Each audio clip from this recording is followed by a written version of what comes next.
তখন মানুষ সবাই একসাথে আনন্দ করত। এখন মানুষ নিজের নিজের কাজে ব্যস্ত। আব্বা, আমরা এবার গ্রামে সবাইকে নিয়ে অনুষ্ঠান করব।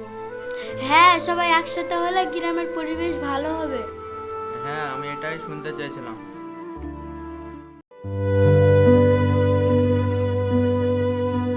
এবার অনুষ্ঠানটা একটু বড় করতে হবে। আমি মাঠ পরিষ্কারের ব্যবস্থা করব। মাইক, চেয়ার, ব্যানার আমি দেখব। সবাই যেন মনে রাখে, দেশের জন্য একদিন কাজ করলেও ভালো লাগে।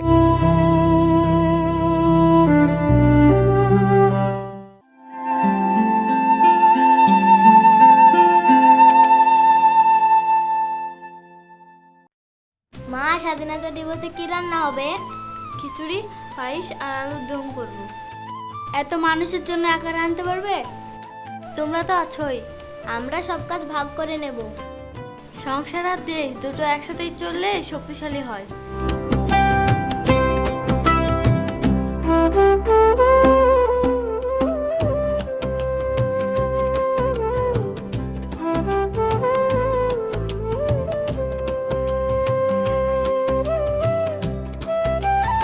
এরিঙ্কি, কি পড়ছো? স্বাধীনতা সংগ্রামের ইতিহাস। অনুষ্ঠানে কি করবে? বক্তব্য দিব। আমি বাচ্চাদের নিয়ে গান পরিবেশ করব।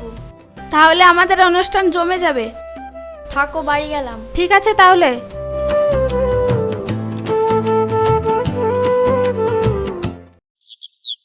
ঠিক বলেছি ভাই, ওই জায়গাটা আসলে শ্যামা আছে, খুব ভালো হবে। ভাই ভাই, জায়গাটা নাকি বিক্রি হয়ে যাবে। কি বলছি এইসব? কালকে মধ্যে পাঠিয়ে দিয়ে দিবে, গ্রামে যা শুনছি অনুষ্ঠান হতে দিবে না। চল তাহলে সায়ন চাচার কাছে।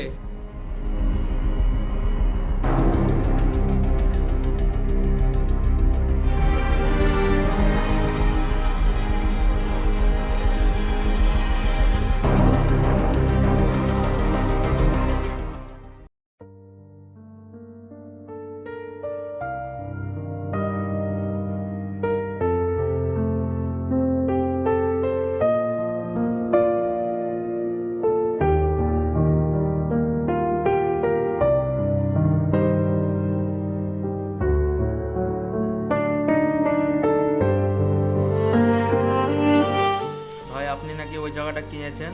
হ্যাঁ ভাই, কিনেছি তো। শুনলাম আপনি নাকি ওই জায়গাতে কোনো অনুষ্ঠান হতে দিবেন না। তোমাকে কথা বললো কে? পাড়াতে আলোচনা চলছে এসব কথা নিয়ে। না তো, এরকম কোনো ব্যাপার না তো। আপনার ওই মাঠে 15 আগস্টের একটু অনুষ্ঠান করতে চাই, আপনি কি অনুষ্ঠানটা করতে দিবেন? করতে দেবো না কেন? প্রত্যেক বছর অনুষ্ঠান করতে দেবো। ঠিক আছে, তাহলে আজ আসছি। সম্মানীয় গ্রামবাসী, আপনারা জানেন আজ 15 আগস্ট ব্রিটিশদের হাত থেকে দেশটি রক্ষা হয়েছিল। তাই আমি আর বেশি কিছু বলবো না, আমাদের সেই ছাত্রকে নিয়ে চলে আসবে শামীমা।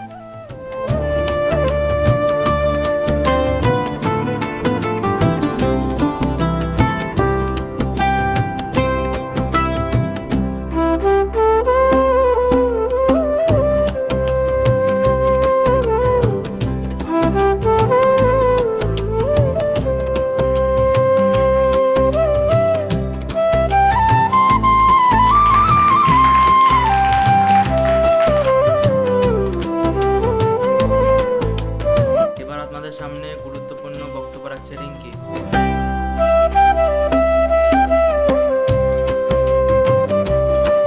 প্রিয় গ্রামবাসী, আপনাদেরকে সকলকে প্রণাম। স্বাধীনতা শুধু একটা উৎসব না, দেশকে সম্মান করা এবং দেশের জন্য কাজ করা। আজ আমরা স্বাধীনতার বাতাসে নিঃশ্বাস নিচ্ছি, তার জন্য অসংখ্য মানুষ জীবন উৎসর্গ করেছে। তাই আমাদের উচিত দেশের আইন মানা, শিক্ষিত হওয়া এবং একে অপরের পাশে দাঁড়ানো।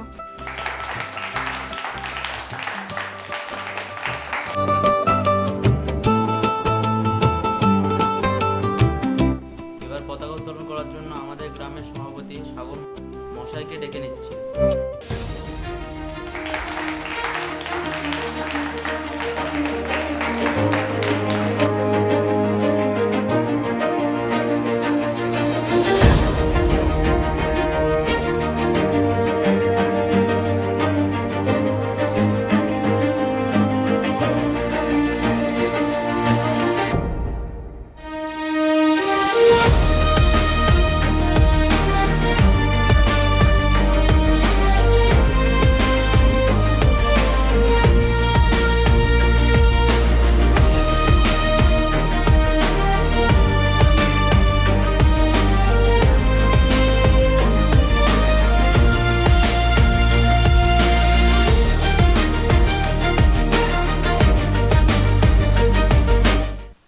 এবার জাতীয় সঙ্গীত হবে, সবাই উঠে দাঁড়াও।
আজ তোমরা প্রমাণ করেছো সবাই একজোট হলে কোনো বাধাই বড় নয়। যেমন পরিবার একসাথে থাকে তেমন দেশও এগিয়ে যায়। স্বাধীনতা মানে কোনো অধিকার নয়, শুধু দায়িত্ব। আমরা দেশকে সম্মান করব, ভেদাভেদ ভুলে একসাথে চলবো। মানুষকে ভালোবাসবো, আমরা সব দেশের জন্য ভালো কাজ করব। নতুন প্রজন্ম দেশকে আরো আগে নিয়ে যাবে। জয় হিন্দ।